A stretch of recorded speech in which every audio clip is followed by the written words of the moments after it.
gentlemen, it is my honor to introduce our first guest speaker tonight, Martin Rubenstein. Martin Rubenstein has more than 10 years of public sector experience in audit, evaluation, and risk-based management.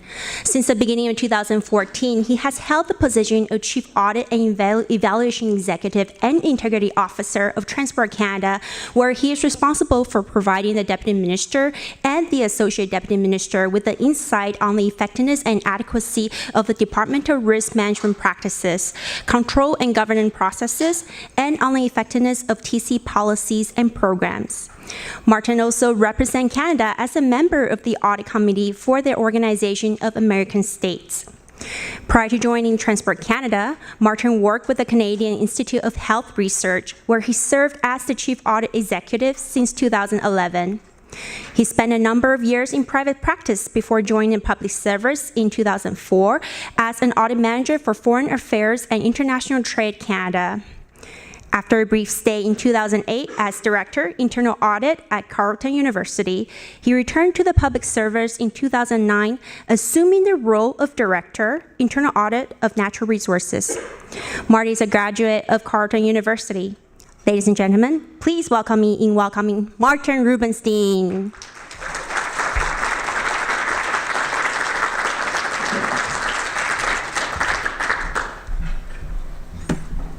Thank you, Wendy, for that warm welcome, although it kind of sounds a little boring being an auditor, but rest assured it has been exciting.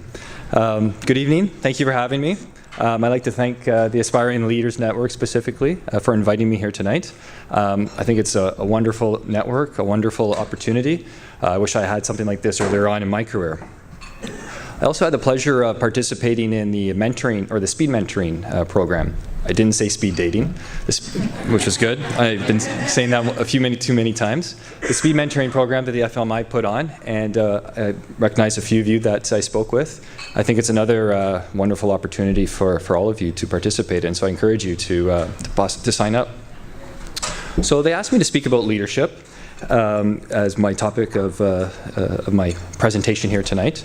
Je vais faire la présentation en anglais, mais s'il y a des questions après en français, tu es absolument bienvenu de demander dans ta langue de choix. When Wendy asked me to think about participating here tonight, I think the invitation frankly caught me off guard. It caught me by surprise. At first I thought I was being asked to attend the event as an aspiring young leader myself.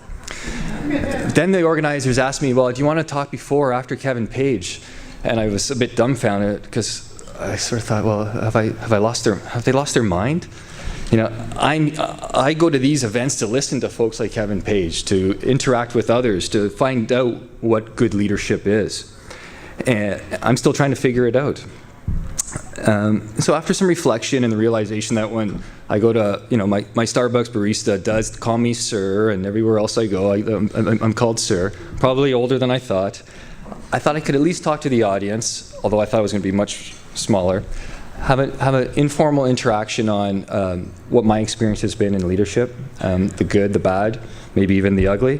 What I've learned, I've been, over the last 5 years, having a team of 35 auditors, so frankly, I should know something about leadership. So that's what I'm going to share with you tonight. I think they've given me some enormous amount of time, which I will probably not use. So I would like to probably speak for about 15 minutes or so, and then open it up for interaction. Everything I'm going to say here tonight are just my views. It comes from the heart, and it could be right, could be wrong. I'll let you take what you want from it. But it's really to spark a dialogue entre nous. And the one thing I did want to say before I kick off, the first 10 years of my career, I was in the private sector, and I did do the sort of the financial accounting gig, if you will.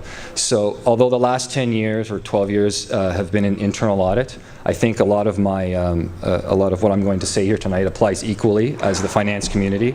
Some of my examples might be based more on audit, but I think it's applicable to both streams.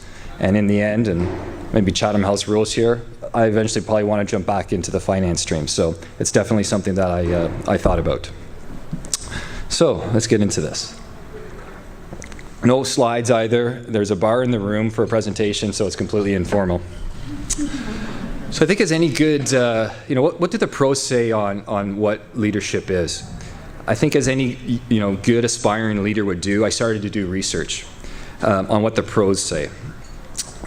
I did a bunch of research over the last 40 years. They started off with 13 traits of an effective leader, and then over the years they've dwindled it down, and I think they've settled on 7. So the 7 that they've come up with is honesty, accountability, empathy, trustworthiness, being respected, being proactive, and being courageous.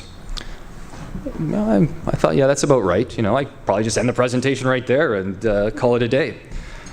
But as I started to reflect, I thought this was a little too textbooky for me. I knew there was more. I knew my audience, being aspiring young leaders, wouldn't accept that and would expect more. So, I think you might, or hopefully you would agree with me, that these are core traits of any finance professional that we demonstrate on a daily basis. Doesn't matter what level you're at, if you're a junior accountant, junior auditor, or the lead in the organization. These are core traits that we demonstrate on a daily basis. So this kind of led me to my aha moment, and I thought, okay, well, what would I tell a young aspiring me? So I came up with, for me, leadership is really making it possible for others to do their very best, to achieve the success they desire, and to continuously learn. What's the best part as me being a leader? How can I help people do that? Well, I came up with what I'm going to call the 4 A's. The first one being atmosphere, attention, Jack stole my thunder here, authenticity, and adding value. So I thought I'd spend a few moments on each. So atmosphere. Atmosphere is typically a word we use to describe a home, but workplaces have an atmosphere too. Leaders directly influence a workplace's atmosphere. Regardless of individual differences, regardless of factors from outside the workplace, a leader can have a positive or negative influence on their team. A leader makes, in my opinion, a positive influence by ensuring that every member of the team feels respected, supported, and welcomed. In my experience, there's no diminishing margin of return. As accountants, you'll understand that. The more positivity, the better. For example, being inclusive in decision making. For me, you're working in a team, you're part of the team, you need to get all the information on the table. I think opening up as a leader and clearly communicating what your expectations are is also extremely important in creating a positive atmosphere. And the other piece of advice I'd give is sharing feedback from senior management as you interact with them, with your team. This is the results they're looking for, and this helps to create the atmosphere that probably you want in your workplace. These are all simple ways to create a positive atmosphere, which will ultimately have a direct impact on the performance of your team. And in my experience, in creating that positive atmosphere, the team reciprocates in their performance to you, to themselves, and with other team members. A strong team recognizes their strengths, their weaknesses, and while focusing on the ultimate goal of, well, in my case, providing advice to the deputy minister. Yes, there's going to be times of negativity, but a positive and respectful environment will help the team persevere. Research in the transportation industry confirms this. Most failures are frequently caused by a breakdown in communication that results in human error versus some technological glitch. So what's good for the organization, what's good for the team is good for your overall organization as well. Everyone is heard, all views are heard, and then you're able to able to harness their talents. If challenges come up, the team is stronger and better able to handle it. For example, on my team, when we present audit reports to our audit committee, which is the top level committee that we report to, I have my auditors present. I have enough speaking time in front of them. They need to own their report, they need to own their findings, and they need that experience in presenting to the audit committee. So not only is it learning, but I think it gives them an opportunity to demonstrate their leadership qualities. So atmosphere at home. As I said earlier, atmosphere is usually a word we use at home. The importance of your home atmosphere is just as important. It matters. Do not underestimate the importance of the atmosphere you're creating outside of your work, whether it's your family, your community, your friendship. Building positive atmosphere around you and your outside work influences your daily work. It gives you strength. It helps you to navigate challenges, reflect on failures, It will be your source of knowledge, your confidence. It helps you to get to know yourself and to deal with any situation. I coach soccer. I've an 11-year-old boy and a 13-year-old girl. They both play competitive soccer, and I coach them, and I take a great pride of it. But the linkages, or when I see some of the strategies I use in coaching my kids' soccer team, I actually apply. Don't listen too hard, Wendy, giving you all my strategies here. But it's some of the strategies I use in dealing with or in managing my team as well at work. The parallels are very similar. On the soccer field, I want my players to be creative. I want them to feel that they can be empowered to make mistakes, to try new things, and that it's okay. We learn from our mistakes.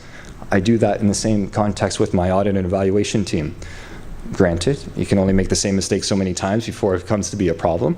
But generally speaking, if you take away the concern of being a failure and learning from those, then it's something that helps to create the atmosphere that you want.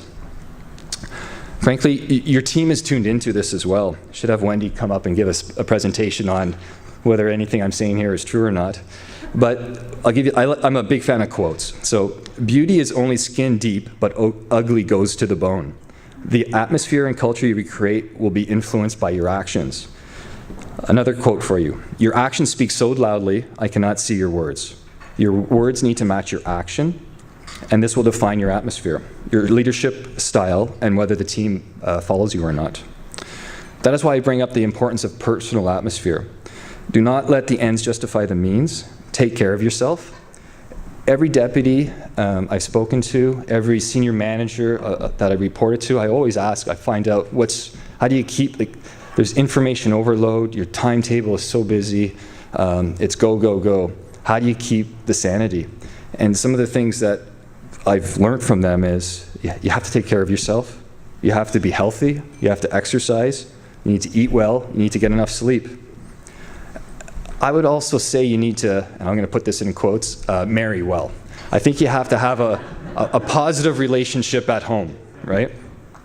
Joking aside, a supportive family is a prerequisite to being a good leader. If the chatter at home is negative, something's going to have to give. So the second A, attention. So your team is tuned into what you value. Excuse me.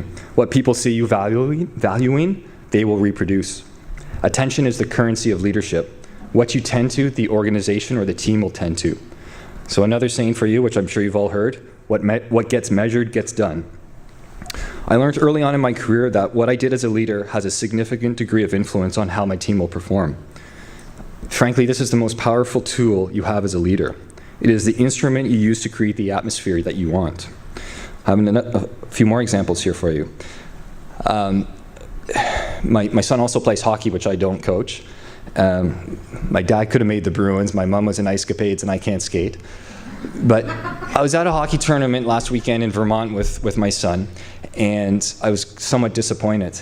The reffing was terrible. That's not why I was a little disappointed with that. But what I was really disappointed was I was concerned that the coach was basically telling the kids that the refs sucked, making all these bad calls.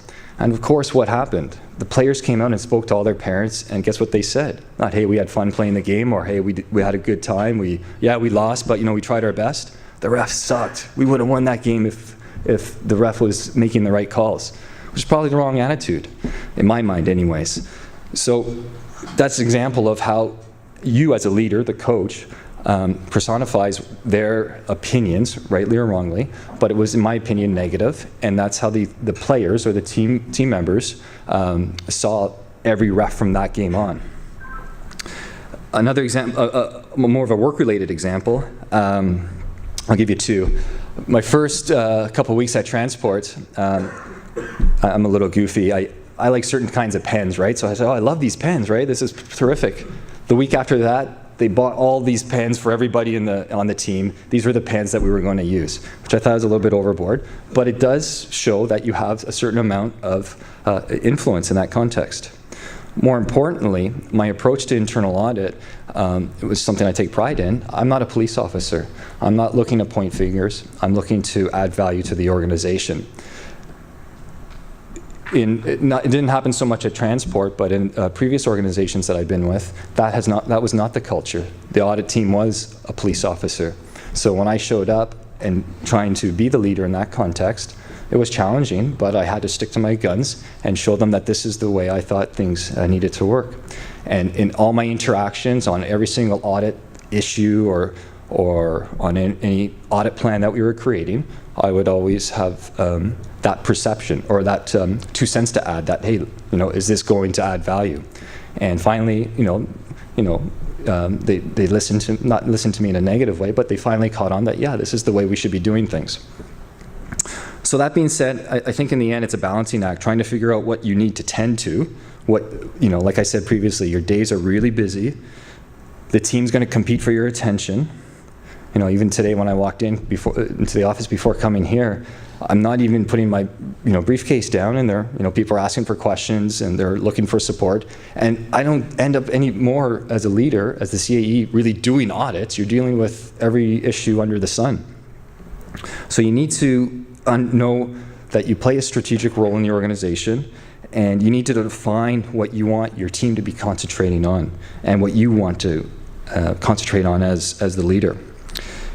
And so I'm rambling on here a little bit, so why am I bringing this up? Because I think it's important that you're going to need to rely on your team every step of the way. On the majority of the decisions that you make, you're going to need to rely on their input. So you need to build that atmosphere. You need to show them where you want to focus your attention on as the team so that you make sure it's cohesive. So how do you do this? How do you help yourself know that you have that good foundation? Well, the first thing I've done in every position I've had is I try to surround myself with the right people. People that share the same drive, the same passion, and the same common sense as I do. Or at least I think it's common. But also you need a full cast of characters on your team. You need the thinker, you need the doer, the organizer, the devil's advocate. If you're missing somebody or a key component, you got to go out and get it. I think you have to rely on your core strengths, your core values, like a compass. Use it to make certain that your team reflects your core values, the atmosphere that you're trying to create, and is being managed in that way. For me, I've learned that good processes, good use of evidence and analysis is fundamentally important for me to make a decision. So I make sure that I'm asking those questions all the time when my team are bringing information to me. This will help your team focus on what you want them to focus on, and it'll give you confidence as a leader that the decisions you are making are adding value to the organization. And I think for me, the best thing is you'll be able to, you won't have to make all the decisions. You can rely on your team. You can empower your team to make the decisions for you. The third A is authenticity. Again, my thunder was stolen. I'm likely repeating myself when I emphasize the importance of being positive, but I'll say it again. It's extremely positive, or extremely important. One catches more flies with honey than vinegar. Another saying for you. But in the end, you have to be true, right? It has to be genuine. Not everything is going to be easy during any given point in time. So I'm off guard because I just recognized somebody who walked in who we go to, we'll talk later. So we're at the gym at 5:30 in the morning doing CrossFit every day of the week, and I'm sure he doesn't recognize me in a tie, and I don't recognize him in a tie, so a little flustered there, sorry. So let's see here, where am I? Previously I said, so the more positivity the better, but it has to be genuine. It cannot be faked, it cannot be forced. If you get it wrong, you cannot correct it by sending out a memo. So if you're not practicing what you preach, the organization is going to understand that. Your words have to match up with your actions. It's quickly going to shoot through the organization, and it's likely going to be your demise. For example, if you preach collaboration, if you preach that you want decisions to be made as a team, yet you make unilateral decisions, you're not preaching you're not doing what you're preaching. As a leader, you need to build trust within your team, and the only way to do this, in my opinion, is to be yourself. Like I said previously, you have to know yourself. For me, I am informal. I'm goofy. I like to be funny. Days are long. bring that to the table. It's who you are. But the main goal for me is you have to remember that success is not just about you, it's about your team. A lot of people say, walk around, open door policy, stay a while and listen, take the time to know each person's strengths, what their challenges are. I agree with that. I'm an introvert by nature, so for me, that is something that doesn't come naturally. But for me, I try and do what I can to empower my team so that they can feel that they are adding the value that they deem appropriate to the organization and that they're growing at the level that they want to. Another example for you, research on doctors and their bedside manner, very similar to the financial community. As professionals, we have a set of skills, but the soft skills matter just as much. We have a strong influence on others, and you really need to understand that. So to summarize that point on authenticity, I would say keep it real, recognize your team's successes, but remember mandated praise and recognition does not work. I thought it was a final, but a couple more points on authenticity. One of the things I really appreciated throughout my career is when leaders were very clear and direct with me. Ambiguity does not work. You need to be clear with your expectations and what your objectives are. Like I said, keep it real, straight talk, including during difficult conversations. No one is perfect. People are going to make mistakes, and that includes yourself. I have another example here for you. As I said, I coach soccer, and I tested this once too, where basically I gave no direction on the field. I said, okay, go out and have fun, and there was chaos. The kids didn't know what they were doing, to be honest. The next game we went out and we said, okay, we're going to practice one specific play or one specific action, and we went through the practices and we practiced it for 2 nights in a row, and in the game it worked beautifully. Also, I think as a leader, and this is somewhat cliche, but you have to take the blame, and you probably pretty much never get to take the credit. As a leader, you have to take the blame when things go wrong and give praise where praise is due. It's up to you to go to the front lines, roll up your sleeves and help, or know when you need to give room to let your team work and figure things out for themselves. I think for any manager that I've really looked up to is one that will roll up their sleeves and help me no matter what the task was if I needed help, and didn't make me feel little when I was asking them for help. We've all had those on the flip side, the other manager who won't help, like you can't go to the person to ask for help, and yet they'll not ridicule you, but they'll be harsh on you when you make your mistake. I help all my employees or all my team members climb the ladder, whichever ladder that might be. I think it's important to give them those opportunities, and really knowing that you're putting them first. So as a leader, you need to be a working part of the team. I don't let titles get in the way. I underestimate no one, and I think that is a key to the authenticity A. The final A is, in my opinion, is adding value, being an enabler. I think a key way to add value is not overvalue your contribution or yourself. You may find this as a surprise, but audit and finance, we're not really the bread and butter of any organization. Don't get me wrong, we play a very important role, but we're not the core activity of the organization. So I think this is an important perspective that we need to appreciate, and then we have to harness what we want to contribute to the organization.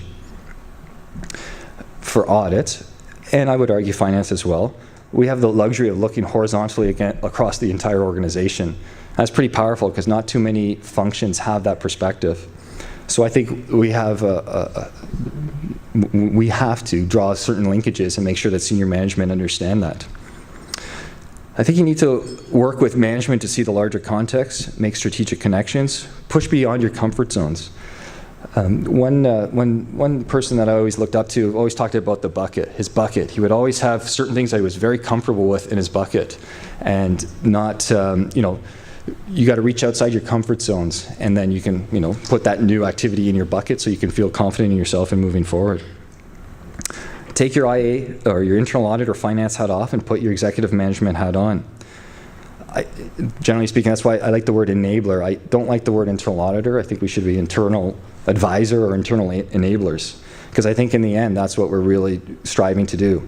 Yes, we have a compliance role as auditors, but really in the end, performance and helping the organization achieve its objectives is extremely important. So we need to work with the organization to be forward-looking, forward-thinking, while only glancing in the rearview mirror periodically. The organization relies on us, but like I said before, we can be wrong. You can't let that sort of power go to your head. And finally, if you think you're the smartest person in the room, well, you're probably wrong. So, how do we get there? Even if you don't have a team at work, I think there's lots of opportunities outside of work where you can be in a position of responsibility, such as this network. You can seek challenges that force you to take responsibility into your own hands, that force you to be responsible for influencing the success of others. For me, it's been through sports, as a player and a coach, but it could be something else for you. There are opportunities everywhere. When you do so, I think you got to rely on your core strengths and never forget that. I've audited the dismantlement of Russian nuclear submarines. I've watched The Hunt for Red October, but I don't know the first step in that. But I had to go in there and do something. And what did I do? Well, I relied on my basic core strengths. I think you have to get to know your team. You need to know their strengths, focus on their strengths, understand their weaknesses. In the end, you're going to have to rely on them, so you're going to need to know them pretty well. I think you need to ask good questions before making decisions, making sure that you set your foundation up right so you have the confidence in making decisions. Do I have time to read every single memo that crosses my desk? I'll be honest, I don't. So on certain of them, I will rely on my team to make those decisions for me. Don't underestimate your influence or authority over others. So in summary, I am an accountant by training. At the beginning of the presentation, I said there were 7 traits of a good leader. I think it really boils down to the one that I mentioned, inspiring and enabling others to do their best. So those are my, 5 cents these days. I'm happy to take any questions. Although if you do come up to the mic, one of the things I really struggled with when I was jotting these thoughts down was, are leaders born or are they made? And I was hoping nobody was going to ask me that question, so I'm being preemptive. So if you get to the mic, you have to give your 2 cents on whether you think they're born or made.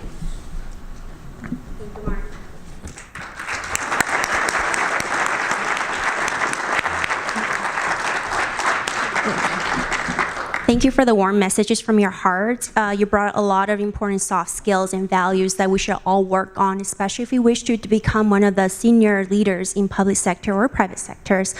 As Marty mentioned, the mic is now open. There are 2 in the middle of the room. If you would like me to bring the mic to you, please just simply put up your hand and I'll be right there.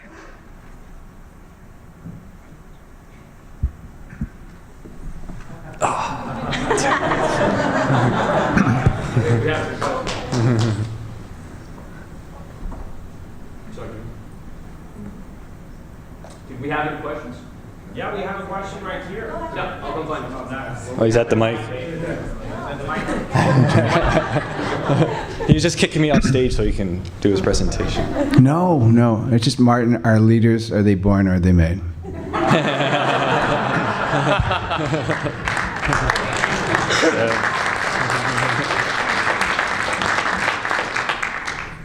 I don't know.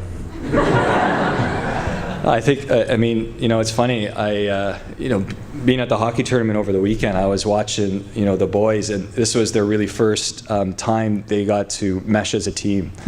And, there definitely was, like 11-year-old boys, right? So Pee Wee hockey.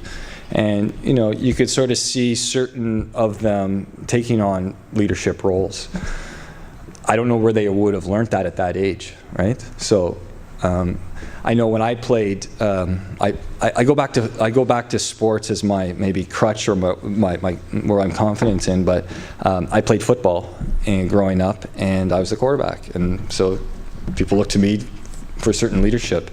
And I took that through university and through getting a job and doing my articling at with the CA firm and whatnot. And I always went back to that. I didn't consider myself to be any sort of leader at a young age, and maybe a little bit now.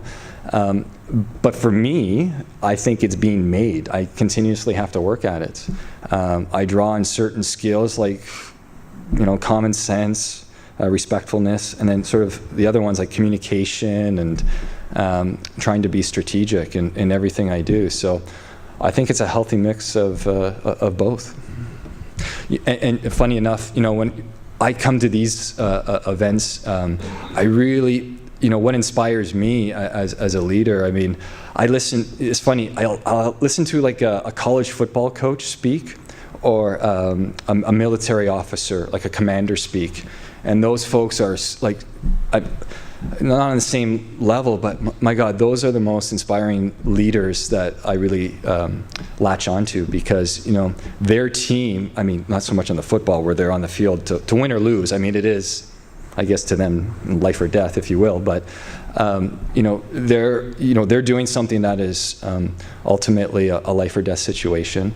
And the leadership that just comes out of them, I think in many of those cases, it is born, if you will. They're just natural leaders, and that's what really inspires me to try and be better as a leader in the audit community, right? Martin, I'm Janet Morenica, and I'm with Environment Canada.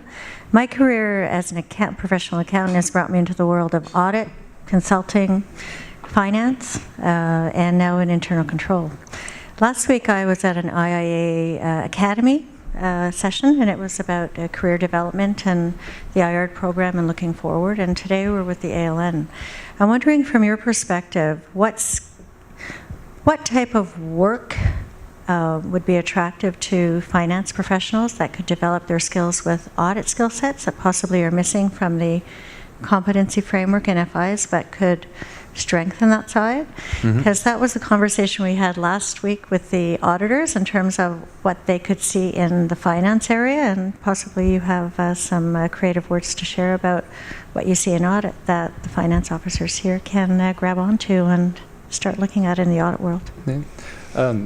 It's a good question. I think a bit of a thought-provoking one too.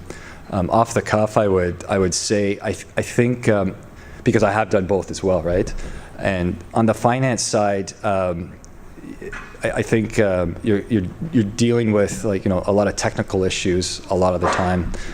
What I found on the audit side, and I think it could be translated into the finance side, is some of the softer stuff that I don't think a CA designation really sets you up, or a CPA designation sets you up for perfectly, and that's the communication, the listening skills, but also the report writing. I know I don't want to get into the weeds, but I guess I'm an accountant, so I should. Report writing from a finance professional's perspective, I typically find needs a bit of work. I remember the first, non-financial report I wrote, and I got the crap beat out of me. So I mean, it's something that is not a competency that they really focus on.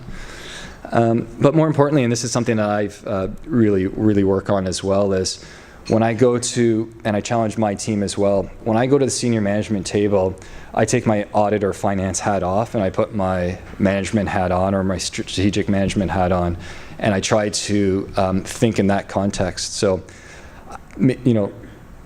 maybe thinking outside the box is something that I think the audit side gives you a little bit more of than on the finance side, but it doesn't mean that when you're going to the table at important budget meetings or whatnot, that you can't be trying to push the envelope and be creative and try and further the organization.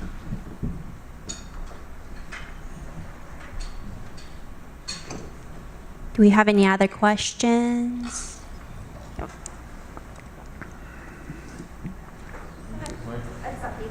Okay.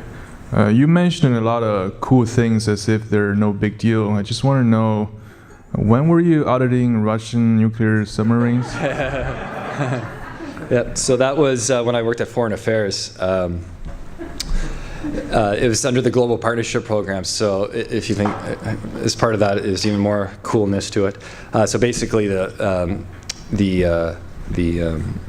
Canadian government, as part of the G7, gave $1 billion over 10 years to help Russia dismantle their nuclear submarine arsenal and all their weapons of mass destruction.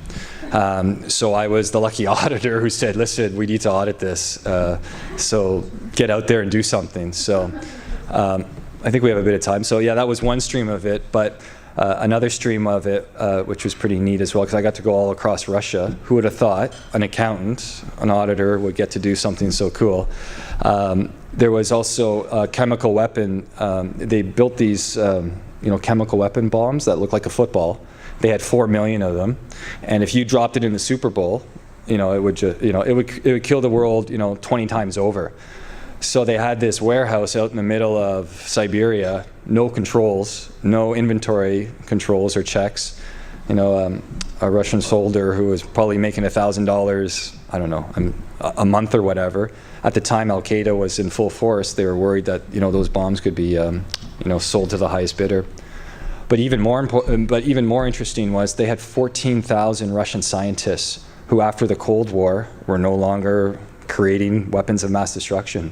So we gave money to them to do research projects in anything they want to keep them busy, but obviously not for Al Qaeda to pick them up. So going in and talking to these guys, talk about passion as a leader or whatnot, they were very attuned to what they were doing, and the passion they had in whatever research project they were was pretty darn cool.